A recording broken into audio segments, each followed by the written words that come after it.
மீனா கிட்ட செந்தில் கேக்குறாரு, அண்ணன் கல்யாணத்துக்கு ஏதாவது நல்ல கிஃப்டா கொடுக்கணும், நீங்களே முடிவு பண்ணிக்கோங்க, என்ன இருந்தாலும் நான் ஓடி வந்தவ தானே. அம்மா பேசுனத சொன்னியா மீனா? அவங்க ஏதோ ஃப்ளோல பேசிட்டாங்க. நான் இனிமேட்டு யாராவது ஜோக் சொன்னா கூட நான் சிரிக்க மாட்டேன். நீ தொடர்ந்து அண்ணியோட வீட்டை பத்தி சந்தேகமாவே பேசிக்கிட்டு இருக்க. அதை ஸ்டாப் பண்றதுக்காண்டி கூட அம்மா சொல்லியிருப்பாங்கல்ல. இப்ப ஏன் சொல்றேங்க? இந்த கல்யாணத்துல ஏதோ தப்பு இருக்கு. தெளிவான காரணமா சொல்லு மீனா.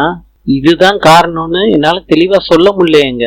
நான் எதுவும் சொல்ல மாட்டேன் மீனா, படுத்து தூங்கு. முத்துவேலும் சக்திவேலும் வடிவு கிட்ட சொல்லிட்டு வெளியே கிளம்புறாங்க. இப்ப வடிவு கால் தவறி விழுகுறாங்க. ராஜி பாண்டியன் ஸ்டோர்ல கோலம் போட்டுக்கிட்டு இருக்காங்க. அப்ப பாக்குறாங்க, ஓடியாந்து ஹெல்ப் பண்றாங்க வடிவுக்கு. அப்பத்தா கிட்ட அம்மா வலிக்கு விழுந்துட்டாங்கன்னு சொல்றாங்க. ராஜி கைத்தாங்களா வடிவ வீட்டுக்குள்ள கொண்டாந்து உட்கார வைக்கிறாங்க. ராஜி எண்ணெயை தேய்ச்சி விடுறாங்க. ராஜிய அவங்க அம்மா உட்கார வைக்கிறாங்க. கொஞ்ச நேரம் பேசிக்கிட்டு இருக்காங்க. வடிவு சொல்றாங்க, யாராவது வந்தா பிரச்சனை ஆயிரும், நீ கிளம்பு ராஜின்னு சொல்றாங்க.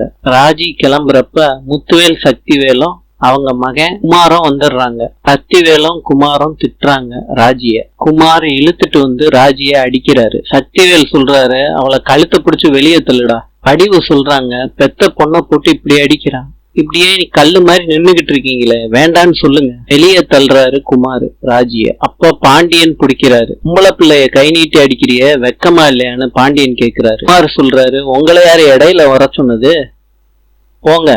குமார் சொல்றாரு, பேசி பேசியே வீட்டுக்குள்ள வந்துடலான்னு பாக்குறியாடி ராஜி அப்படின்னு அடிக்கிறாரு. அப்ப பாண்டியன் தடுத்து நிப்பாட்டுறாரு. பாண்டியனுக்கு அந்த அடி விழுகுது. அப்ப குமாருக்கும் கதிருக்கும் சண்டை வருது. பூமதி கதிரை புடிச்சு சாந்தமடைய செய்யறாங்க. முத்துவேலு கிட்ட வடிவு சொல்றாங்க, ஏதாவது வெட்டு குத்தா ஆக போகுது, குமார உள்ள வர சொல்லுங்க. பாண்டியன் சொல்றாரு, அந்த பிள்ளை பயந்து போய் நிக்குது, போடா உள்ள. கதிரு போன்னு சொன்னேன். கோமதி சொல்றாங்க, ராஜியும் இந்த வீட்டுல பிறந்தவதானடா, அவளை ஏண்டா இப்படி அடிச்சு விரட்டுறீங்க.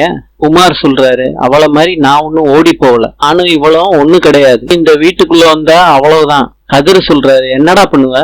ராஜி நடந்ததெல்லாம் வீட்டுல வந்து சொல்றாங்க. பார்க்கலாம். கியூபாவின் தலைநகரம் ஹவானா. நாளை சந்திப்போம்.